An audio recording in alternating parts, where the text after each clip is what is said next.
2004년 사망 통계를 보면 우리나라에서 뇌졸중은 암 다음으로 두 번째 사망 원인이었습니다. 인구 10만 명당 70.3명이 뇌졸중으로 세상을 떠났고 이건 전체 사망 원인의 13.9%에 해당하는 수치였어요. 뇌졸중은 크게 두 가지로 나뉩니다.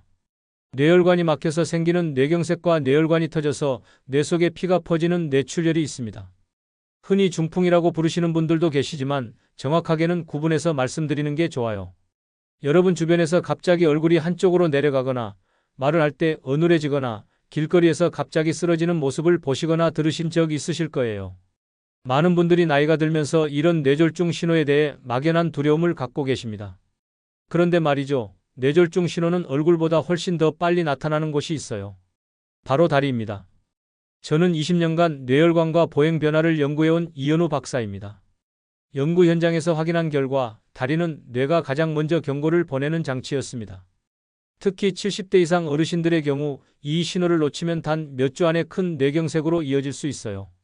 걷다가 다리가 휘청거리거나 발끝이 자꾸 문턱에 걸린 경험 있으셨나요?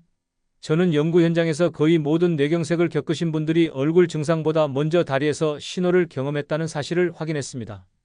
그 신호를 알아채신 분은 무사히 회복하셨지만 무심히 넘기신 분들은 평생 불편함을 안고 살아가셔야 했어요. 혹시 지금 제가 말씀드린 증상 중에서 하나라도 경험해 보신 적 있으신가요? 공감되셨다면 댓글로 남겨주세요. 72세 박영호님은 평소 걷기를 정말 좋아하셨어요. 그런데 어느 날부터 계단을 오를 때 오른쪽 다리에만 힘이 툭 빠지곤 했습니다. 본인은 그냥 나이 탓이라고 생각하셨는데 따님이 아버님이 발끝을 자꾸 끄는 걸 보시고 검사를 권하셨어요. 결과는 초기 뇌경색이었고요. 조기에 발견해서 큰 사고를 막을 수 있었습니다. 반대로 74세 이정희님은 반복되는 다리 저림 증상을 허리 때문이라고만 생각하셨어요. 결국 어느 날 아침 부엌에서 쓰러지셨고 이후 한쪽 몸이 불편해져서 지금도 재활을 이어가고 계십니다. 이 두 분의 이야기는 정말 작은 차이에서 시작됐지만 그 결과는 너무나 달랐습니다. 오늘 제가 말씀드리는 이 내용은 여러분의 건강관리 방식을 완전히 바꿀 수 있는 정말 중요한 지혜입니다. 이 이야기를 끝까지 들으셔야만 전체 흐름을 제대로 이해하실 수 있어요. 작은 증상을 무심히 넘길지 아니면 몸이 보내는 신호를 듣고 미리 대비할지 그 차이가 평생을 바꿀 수 있습니다. 혹시 아직 구독과 좋아요를 누르지 않으셨다면 지금 바로 눌러주세요. 이 채널은 여러분의 건강한 노년을 진심으로 응원합니다. 이런 중요한 정보를 더 많은 분들이 알 수 있도록 구독과 좋아요로 응원해 주시면 정말 감사하겠습니다. 끝까지 보시면 왜 지금 당장 여러분의 작은 습관을 바꿔야 하는지 분명하게 깨닫게 되실 거예요. 뒤에 나올 실천 방법을 모르시면 지금까지의 노력이 의미 없어질 수 있거든요. 자, 그럼 이제부터 다리에서 나타나는 뇌경색 경고 신호 7가지를 자세히 살펴보겠습니다. 여러분의 작은 관심만으로도 충분히 예방할 수 있는 신호들이니까 끝까지 집중해 주세요. 가장 먼저 말씀드릴 신호는 한쪽 다리에만 갑자기 힘이 빠지는 증상입니다. 많은 분들이 이걸 단순한 근육 약화라고 생각하시는데요. 사실은 뇌에서 보내는 신호에 이상이 생긴 거일 수 있어요.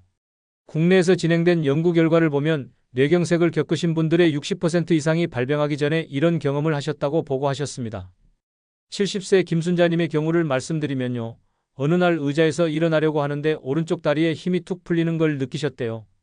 처음엔 다리가 저렸나 보다 하고 넘기셨는데 이런 일이 반복되자 검사를 받으셨고 작은 뇌경색이 확인됐습니다. 만약 이런 증상이 반복된다면 언제 어떻게 증상이 나타나는지 시간을 꼭 기록해 두시고 즉시 검진을 받으셔야 해요. 여기서 주의하실 점은 양쪽 다리가 함께 약해지는 건 일반적인 근력 저하일 수 있지만 한쪽만 갑자기 힘이 빠지는 경우는 반드시 의심해 봐야 한다는 겁니다. 혹시 계단을 오르다가 다리에 힘이 툭 빠진 적 있으신가요? 그냥 넘기지 마시고 꼭 체크해 보세요. 두 번째로 주목해야 할 신호는 다리를 절면서 걷게 되고 감각이 둔해지는 증상입니다. 발바닥이 둔하게 느껴지고 뜨거운 것과 차가운 걸 잘 구별하지 못하게 되면 이것도 뇌에서 보내는 신호에 문제가 생긴 거일 수 있어요. 네덜란드에서 진행한 조사를 보면 뇌경색을 겪으신 분들의 절반 이상이 발병하기 전에 한쪽 다리의 감각 이상을 경험하셨다고 합니다. 69세 최병호님은 발이 저리는 증상을 허리 때문이라고만 생각하셨어요. 그래서 허리 치료만 받으시다가 결국 큰 뇌경색을 겪으셨습니다. 발 감각을 확인하는 방법은 간단합니다.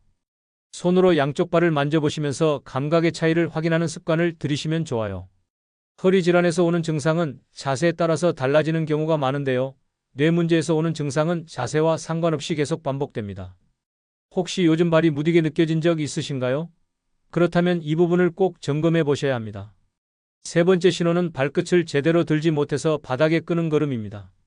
이건 뇌에서 다리로 가는 신호 전달에 이상이 생긴 거예요. 독일 연구팀이 발표한 내용에 따르면 걸음걸이의 변화가 뇌경색을 조기에 발견하는 데 아주 중요한 단서가 된다고 합니다.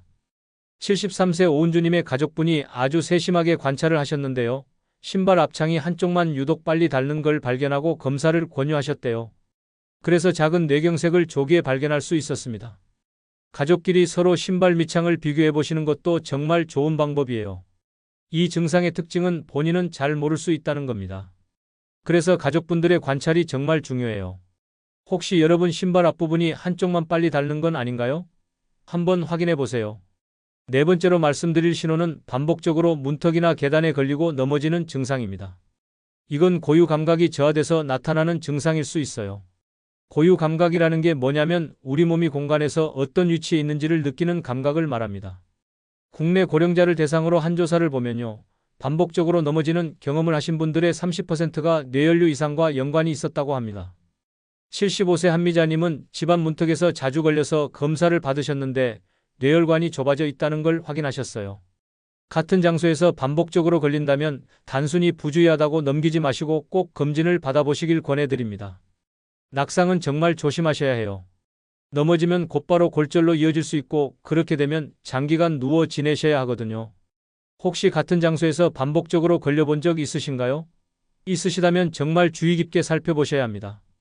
다섯 번째 신호는 원하지 않는데 다리가 저절로 떨리는 증상입니다. 가만히 앉아있거나 서 있는데 저절로 다리가 떨린다면 이것도 신호 전달이 불안정해서 나타나는 증상일 수 있어요. 일본에서 진행한 연구를 보면 자기 의지와 상관없이 다리가 떨리는 분들의 40%가 뇌혈관 질환과 관련이 있었다고 합니다. 71세 윤재호님은 다리가 떨리는 증상을 그냥 피곤해서 그런가 보다 하고 넘기셨다가 나중에 작은 뇌경색을 확인하셨어요. 만약 이런 증상이 반복된다면 언제 어떻게 떨림이 나타나는지 시간을 기록해 두시고 전문가와 꼭 상의하세요. 피로 때문에 오는 일시적인 떨림은 금방 사라지는데요. 뇌 신호 문제에서 오는 떨림은 계속 지속되는 특징이 있습니다. 혹시 원하지 않는데 다리가 저절로 움직인 경험 있으신가요? 있으시다면 꼭 체크해 보세요. 여섯 번째 신호는 보행할 때 균형이 안 잡히고 휘청거리는 증상입니다. 우리 몸의 균형을 담당하는 부위의 혈류가 줄어들면 걸을 때 자꾸 삐끗거리게 돼요. 국내 보고 자료를 보면 아침에 넘어지신 분들 중 상당수가 뇌혈류 저하와 연관이 있었다고 합니다. 70세 김은희님은 아침마다 몸이 한쪽으로 기울어지는 느낌을 받으셨대요. 처음엔 그냥 어지러운가 보다 하고 넘기셨는데 결국 작은 뇌경색을 확인하셨습니다. 특히 아침에 일어나서 걸을 때 균형을 잘 점검해 보시는 게 중요해요. 귀에 문제가 생겨서 어지러운 경우는 금방 회복되는 편인데요. 뇌 문제에서 오는 증상은 반복되고 점점 심해지는 경향이 있습니다. 혹시 술을 마시지 않았는데도 비틀거린 적 있으신가요? 있으시다면 반드시 확인해 보셔야 합니다. 일곱 번째이자 마지막 신호는 일시적으로 증상이 나타났다가 다시 회복되는 경우입니다. 몇 분 동안 다리에 힘이 빠졌다가 다시 돌아오면 안심하시는 분들이 많은데요. 이것도 큰 뇌경색의 전조 증상일 수 있어요. 세계보건기구 보고서에 따르면 이런 신호를 겪으신 분들의 70%가 3개월 안에 뇌경색으로 진행됐다고 합니다. 74세 장세진님은 다리에 힘이 빠졌다가 다시 돌아오자 괜찮아진 줄 알고 안심하셨어요. 그런데 며칠 뒤에 큰 뇌경색으로 쓰러지셨습니다. 증상이 나타난 시간을 꼭 기록해 두시고 바로 검진을 받으셔야 합니다. 잠깐 괜찮아졌다고 해서 결코 안심해서는 안 됩니다. 이건 오히려 더 큰 경고 신호일 수 있어요. 혹시 잠깐 다리가 마비됐다가 다시 괜찮아진 적 있으신가요? 있으시다면 절대 넘기지 마시고 즉시 검진 받으세요. 자, 지금까지 다리에서 나타나는 7가지 뇌경색 신호를 자세히 살펴봤습니다. 그렇다면 이제 이런 무서운 뇌경색을 예방하기 위해서 우리가 일상에서 실천할 수 있는 방법들을 구체적으로 알아보겠습니다. 뇌경색을 예방하려면 가장 먼저 혈압 관리가 정말 중요합니다. 혈압이 높으면 혈관벽에 상처가 생기고 그 부분이 점점 좁아지거든요. 매일 같은 시간에 특히 아침에 혈압을 측정하는 습관을 들이시는 게 좋아요. 소금 섭취를 줄이시고 채소와 잡곡을 늘리세요. 두부, 바나나, 시금치, 오이 같은 음식들이 혈압 관리에 좋고요. 짠 국물이나 젓갈, 라면은 피하시는 게 좋습니다. 두 번째로 혈당 관리도 빼놓을 수 없어요. 혈당이 높으면 혈관 손상이 훨씬 빨라지고 뇌경색 위험이 3배나 높아집니다. 일정한 시간에 식사하시고 식후 30분 정도 가볍게 걷는 습관을 들이세요. 현미, 콩, 채소, 해조류가 좋고 과자나 빵, 단 음료는 피하시는 게 좋습니다. 세 번째는 콜레스테롤 관리입니다. 나쁜 콜레스테롤인 LDL은 혈관에 쌓여서 혈관을 막고 좋은 콜레스테롤인 HDL은 청소하는 역할을 해요.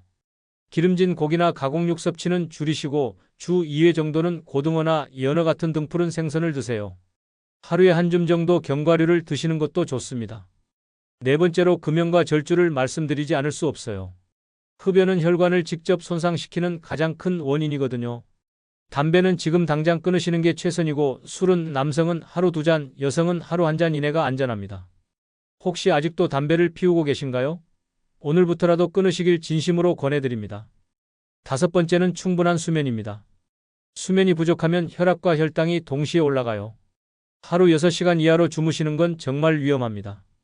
매일 같은 시간에 주무시고 일어나시는 게 중요해요. 저녁에 가볍게 산책을 하시거나 따뜻한 우유를 드시면 숙면에 도움이 됩니다. 마지막으로 무리가 가지 않는 운동을 말씀드릴게요. 과격한 운동은 오히려 혈관에 부담을 줄 수 있어요. 하루 30분씩 빠르게 걷기를 주 5회 정도 하시는 게 가장 좋습니다. 만약 30분이 힘드시면 10분씩 3번으로 나눠서 걸으셔도 괜찮아요. 한 번에 몰아서 무리하거나 갑자기 달리기를 하는 건 피하시는 게 좋습니다. 이렇게 6가지 생활관리법을 살펴봤는데요. 사실 이 모든 게 특별한 게 아니에요. 우리 일상에서 조금만 신경 쓰면 충분히 실천할 수 있는 것들이거든요. 이제 마지막으로 오늘 내용을 정리하면서 마무리하도록 하겠습니다. 오늘은 다리에서 먼저 나타나는 뇌경색의 7가지 신호와 이를 예방하기 위한 생활관리법을 자세히 살펴봤습니다. 정말 중요한 건 얼굴보다 먼저 다리가 보내는 경고를 알아차리는 거예요. 잘못 관리했을 때와 제대로 관리했을 때의 차이를 다시 한번 말씀드릴게요. 다리 신호를 무시하고 넘기면 어느 날 갑자기 큰 뇌경색으로 쓰러질 수 있어요. 그렇게 되면 한쪽 몸을 못 쓰게 되거나 말을 제대로 하지 못하게 되거나 심한 경우 평생 누워서 지내셔야 할 수도 있습니다. 하지만 오늘 말씀드린 신호들을 잘 기억하시고 조기에 발견해서 관리하시면 어떻게 될까요? 작은 뇌경색은 충분히 회복이 가능하고 큰 뇌경색도 예방할 수 있어요. 건강하게 걸으시고 가족들과 여행도 다니시고 손주들과 함께 시간도 보내실 수 있습니다.